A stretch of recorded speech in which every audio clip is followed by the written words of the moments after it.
The Order 1886 is a weird game. Pre-release, this thing had a lot of excitement behind it. I remember not even having a PS4 back in 2013 when this game was announced and being so hyped for it. It looked not only stunning visually to the point that everyone thought it had to be an exaggeration like Watch Dogs, but it also looked to have a crazy world full of werewolves and electricity weapons and an ancient organization whose purpose was to maintain order. Hey, wait a second, that's what the game's called. And then when it came out, people hated it. It was too short, it felt like a visual showcase with no actual substance, and it was being listed as a full-priced game. It completely soured the general public on the IP, and the development team entirely changed gears, with it now being owned by Facebook and working on VR, as a lot of the group that worked on that game went on to neighboring Sony studios. By every conceivable metric, this thing was a failure. But, as the internet does, we slowly started to see more and more hot takes about the Order 1886 pop up. People claiming that it was severely underrated and one of the best games that they'd ever played. The outlook on the Order 1886 now is that it's a game that had the potential to be great, and to a lot of people it was just that, but a few ends failed to be met, which rubbed the general public the wrong way. The thing is, I've seen this sentiment with just about anything that's a few years removed from its release. A certain group of people will always flock to something overhated and talk about how it's really a subversive masterwork of film or TV or gaming, so what's the deal with the Order? Is it actually what people say it is? I played the Order 1886 for the first time last month, a bit before naming it as one of the franchises that I'd like to see Sony revive in the future, and the conclusion that I came to is that this game encompasses everything, good and bad, about the recent movement of pushing realism in video games. I liked it a decent amount, but I fully understand why people found it to be a total dud. From fun little details like footprints in the snow and characters touching walls that they pass by, to frustrating mechanics like manually picking up every item on a shelf individually or needing to bathe regularly for your character to continue looking clean. For better or for worse, realism has become the new wave in a lot of games, and if you wanted to pick one game that fully embraces that idea, its merits, the greatness it can achieve, and the annoying BS that it can produce, it's this one. When people praise new linear games by saying, "Oh my god, it was like a movie," they're talking about this game. When people diss linear games by saying, "Why don't I just watch a movie?" they're talking about this game. Its inclinations towards beauty and realism are both a blessing and a curse. The Order 1886 is a cinematic masterpiece, and that's why it failed.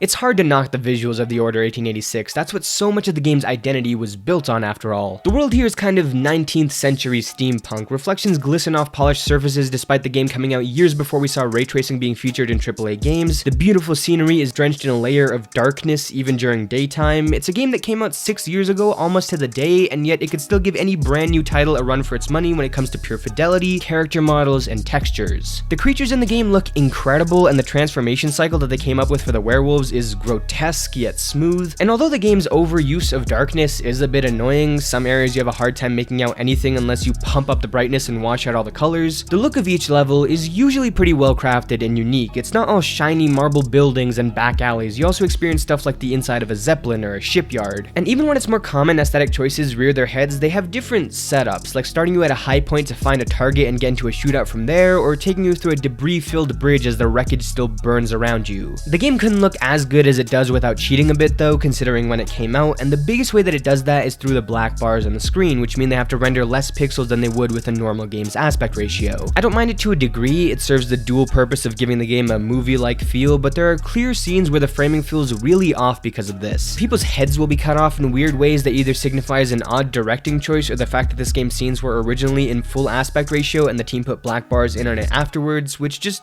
bugs me in certain scenes. All of the individual objects here are crafted with so much care and features so much detail down to little notches in the wood, but the game goes out of its way to get you to appreciate these things. Occasionally you're given an object by someone and you can't actually continue until you give it a bit of a once-over, and while I get the team is proud of what they've made, as they should be, it does give off a bit of a stiff feeling, like you're going through a virtual exhibition filled with decorations instead of playing a game and interacting with objects. And although it is a small thing, there's tons of these moments in the game where it picks a really stilted way of doing things to encourage oohing and eyeing over anything else, which really builds up eventually and makes the game feel clunky in an attempt to mimic film. Another one of these stiff moments, that sounds dirtier than I wanted it to, but we're rolling with it now, is the fact that a lot of the shootout locations have these meticulously placed breakable items that give the facade of destructibility, but it kind of backfires because they stick out in the sea of unchanging and unaffected set dressing. A year after this game, we'd see Uncharted 4 feature hundreds of reactive objects in the middle of combat, including the sandbag that can get shot and start pouring out sand. And while it's asking a bit much for any studio to match up with Naughty Dog on a technical level, especially since this was so ahead of the curve, tons of games back then had more basic versions of destructible environments and shootouts, with Ready at Dawn's version of this coming off like a weak attempt to recreate that idea without needing to actually alter their environments in any real way. In the end, it makes these areas feel bolted down and fake, like a painting that you're walking through instead of an actual location, and that certainly works for some people, but I found it made parts of the visual experience kind of flat. The lip syncing is almost perfect. It has the unfortunate result of being slightly uncanny valley because it's so close to being like real life, but there's a few noticeable differences and it gives off a weird vibe, but I won't hold that against it. The facial animation is also amazing, but I did notice that the game was sometimes afraid to get too big with the emotion on characters' faces. In a couple moments, people are really angry and yelling at each other, but while it sounds like unbridled rage, it looks a bit reined in, like only half of the person's face is angry. It's not a big issue or anything, but it does show how careful they had to be to not make anything feel out of place. If they tried to accurately convey emotions like this, there's a good chance that it would look overdone or incredibly fake. Throughout the visual presentation of this game, we see so many amazing feats on a technical level and how it comes together to create something beautiful to look at, but we can also see that it's kind of meretricious. The game often chooses fashion over function, and the next segment shows off an even clearer display of that exact issue. Tell me the story! The Order 1886 is a game about a man who is violently racist. Where's the Indian woman?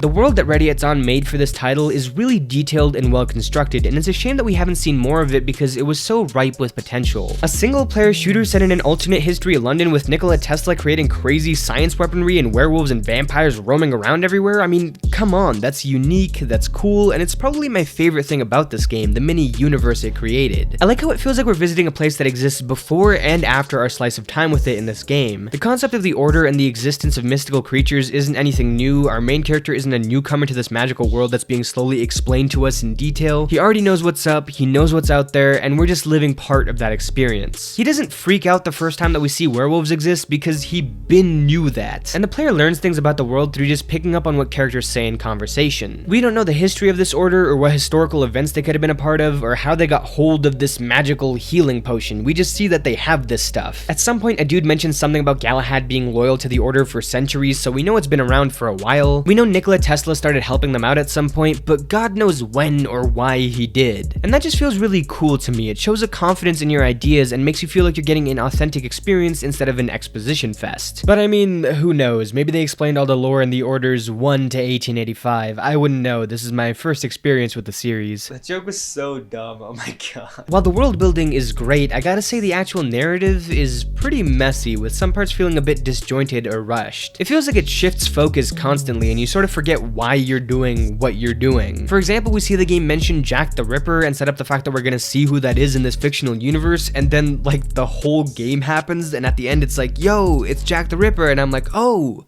yeah.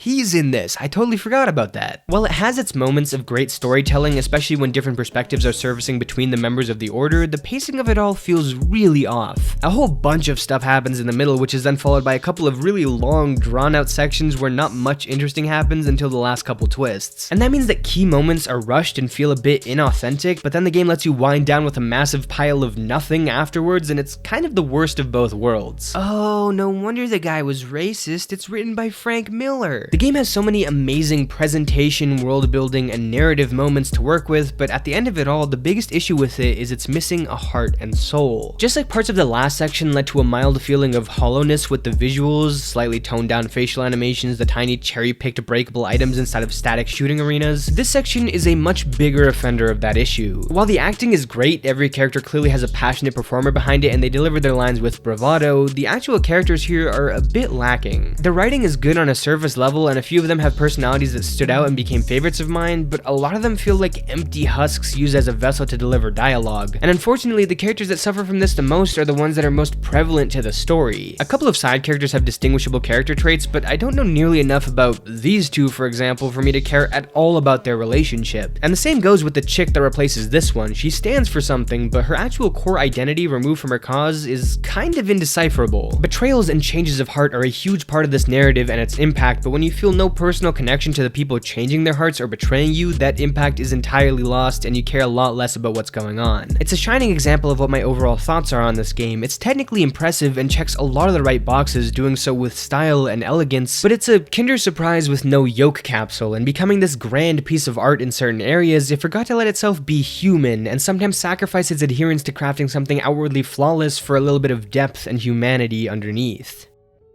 But on second thought, it basically made an Among Us reference 5 years before its time, so like honestly 10 out of 10. Touch. Don't touch. Touch. Don't touch. Touch. Do I have to follow you all day? Aside from small lockpicking and werewolf fighting segments, the majority of your gameplay is walking, sneaking, running, and shooting, and let's start with the last one. The shooting in this game is solid. It's not mind-blowing, it's pretty standard stuff, but it's good. I was a bit worried at first shooting a couple of the pistols because they didn't feel very satisfying, but it's only a couple of outliers that have that weird pitter-patter sound design that feels like you're firing Nerf bullets. Most of the other guns are fun to use. The shooting in this game is your typical mid-PS3/4 era third-person fare. We're starting to go into more interesting direction with these, which is nice, but this is definitely a product of its time. Lots of hiding in cover and poking out to shoot a couple of people before ducking back down, occasionally firing blindly when an enemy pushes up, and that's about it. The explosive barrels feel very carefully placed in particular. There's something about them that just stands out as more awkward than usual with shooters. Maybe it's the same reason that I found the strategically placed destructible objects also out of place, I don't know. And the enemies aren't really all that smart, but they do put the pressure on you once in a while. Definitely the worst part about the enemy AI though is how they often fall out of their spawns like a bunch of Fall Guy beans. Like I said, sometimes when everything looks so great and one small thing is out of place, the bad stuff really sticks out like a sore thumb, and I definitely felt less immersed when I went into these gorgeous arenas that were so well crafted and saw 81 enemies rushing out of a door that I took out one by one before they became a threat. The only issue that I have with the science weaponry is that there aren't more of these. They're so gorgeous visually, both the look of the weapon and the stuff that it fires, and even though the lightning gun is basically just a win button, like you don't even have to be trying to hit people with this thing and waste them immediately, it never gets boring seeing the lightning crackle on the end of the gun and arc towards an unsuspecting goon. The black bars can be a bit of a problem in combat. It never necessarily got in the way, but it made everything feel sort of claustrophobic. I felt like I didn't have a full range of motion in a weird way, just because it feels way too zoomed in or cut off. It did help the game look better, but I'd have liked if the gameplay sections were just a bit downgraded with a full aspect ratio rather than having to deal with this weird horizontally inclined screen at all times, but I digress. The game features a few light set-piece moments that aren't Uncharted level of crazy, but add a little bit of spice, some zest to the gameplay, but they do feel a little bit clunky, partially because the movement is on the weightier side. It's another stiff moment that this game has. That feeling of being too heavy permeates through the rest of the game, which isn't necessarily a bad thing. Having characters with serious weight to them is a choice most of the time, usually to reflect the bulkier physique of the character or how stiff their outfit or uniform is, and it's been accepted in other games before, but I'm just not the biggest fan of it. Still, that one's just a personal preference. Another moment where the control over making everything look pristine affects the gameplay experience is the fact that there are dozens of sections where your speed is heavily restricted, not letting you sprint and instead forcing you to walk at a slow pace. And while it looks good in the end product, there's not a bunch of people casually talking about serious topics while sprinting around like madmen. The game does this often enough that it discourages me from wanting to replay it because I don't have the patience for certain stretches. Melee and stealth is really basic, and there's not much I can say about it other than it's flashy and as simple as things can get. But let's quickly discuss the werewolf fighting mechanic that shows up like twice, cause talk about explaining the duality of this game in a nutshell. These mono-a-mono werewolf fights are essentially glorified quicktime events posing as a full system. These fights have no flow and no challenge. They look great, the framing, the way that you desperately stab at this giant creature and duck under his attacks, the camera panning with you as you do it, but like, all you do is flick an analog stick in the way that it tells you and then press a button, rinse and repeat. There was potential for a cool, simple melee system system here, nothing too fancy but something to add variety to the overall gameplay, but the game refuses to let you create anything outside of the exact way it wants everything to play out. It looks good as hell, but it's not fun to actually participate in. The last thing I wanted to bring up with gameplay is something that a lot of games that strive for realism or a serious narrative have a problem with, and that's the fact that if anything silly happens at any time, it really pulls you out of the experience. Stuff like getting into a massive, loud firefight 1 second and then going through a door and all of a sudden everything's normal and somehow nobody heard what happened literally outside of their location, or even enemies disappearing off the floor so the game has less things to render. It's not game breaking, but it does show that sometimes because of the nature of games in general, you can't 100% control everything at all times. There will always be bugs or weird clippings or tiny minuscule details that fly in the face of your vision. So you really truly can't take yourself too serious. You need to make compromises on where you loosen your grip on the player. And that's the general sentiment I have around this game and why I view it as having a great potential, but at the end of the day being a cautionary tale. Giving a random stranger a piece of plastic that controls your work adds so many variables into the mix, and I think the general goal should be to accommodate those variables into the product that you're trying to make. You can tell linear stories with one specific ending, no dialogue choices, etc., and it can still be an experience that was benefited by the gameplay. But what you absolutely can't do is try and force the player to take the exact steps that you want to in nearly every single moment of the game, unless that exact solution has a lot of critical thinking involved. Because then you create something really stunning to look at and admire, but without relinquishing control, the player feels like they have no real part in all of this. The only time that you have any agency in this game is in regards to who you want to shoot next. Even a game as linear as Uncharted allows you to figure out where to approach fights from, lets you use ledges and your basic instincts and reflexes to dodge incoming obstacles instead of giving you a button prompt, allows you to jump through a set piece in your own way. It's minor stuff, but it's important, and without that, the inside of your game feels empty. That's the feeling that I walked away with after finishing this game. I liked a lot of it, the world, the acting, the look, the concept, some of the gameplay, all the little details. I did enjoy this game, but it didn't really have a major impact on me. I didn't feel like I accomplished something. I felt like I just saw an experience happen in front of me, and I came out of it understanding both extreme perspectives on it equally. It's a weird game for sure, but through it all, even though I have my issues with it, I think The Order 1886 has a future and can come back with a sequel where it addresses its biggest blunders to create something amazing. Will it happen? Probably not, but